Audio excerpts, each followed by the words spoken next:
बिस्मिल्लाहिर्रहमानिर्रहीम। उम्मीद है आप सब खैरियत से होंगे। अच्छा जी, आज आपने देखा ही होगा कि रात गए जो है वो सुप्रीम कोर्ट का जो फ़ैसला आया है, उन्होंने जो लाहौर हाई कोर्ट का जो फ़ैसला है वो कलअदम करार दिया है। इसका थोड़ा-सा मैं आपको बैकग्राउंड बता देता हूँ।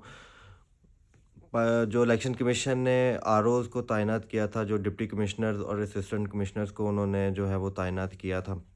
तो उस पर जो है वो उमैर नियाज़ी जो पाकिस्तान तहरीक-ए-इंसाफ के जो हैं वो वकील हैं, उन्होंने जो उस पर एक पिटीशन जो है वो लाहौर हाई कोर्ट में दायर की।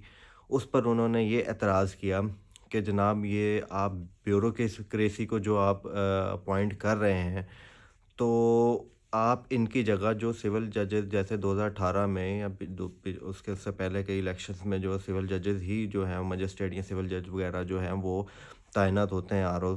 तो उन्होंने इस पर ब्यूरोक्रेसी को लगाने पर तहफ़्फ़ुज़ात का जो है इज़हार किया और उन्होंने जो है वो मजिस्ट्रेट और सिविल जजेस के जो है वो उनके जो है वो हमायत की कि आप उनको जो है वो तैनात करें। हम इन जो ब्यूरोक्रेसी को अगर आप तैनात कर रहे हैं, तो उस पर हमें तहफ़्फ़ुज़ात हैं।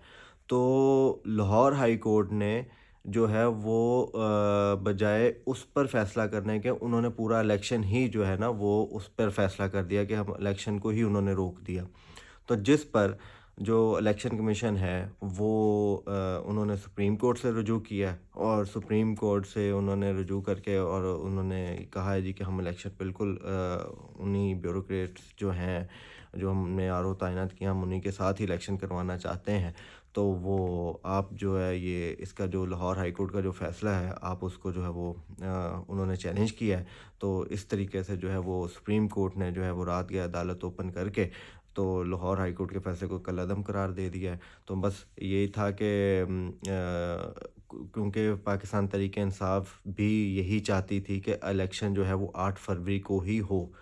इलेक्शन 8 फरवरी को ही हो, बल्कि तहरीक-ए-इंसाफ जो है वो इससे पहले आप जैसे जानते ही हैं कि वो उनका तो शुरू से यही रहा है कि जी इलेक्शन जो है वो टाइम पे करवाएँ, इलेक्शन जो टाइम पर करवाएँ। लेकिन ये है कि इससे अगर कोई मौक़िफ़ ये लेता है कि जी पाकिस्तान तहरीक-ए-इंसाफ ने इलेक्शन रोकने के लिए कोई कदम उठाया है या कोई इस तरह की जो है वो चीज़ें आपके सुनने में मिली हैं, तो उसके क्योंकि बहुत से लोगों को इसके बारे में जो है वो इतना इल्म नहीं था।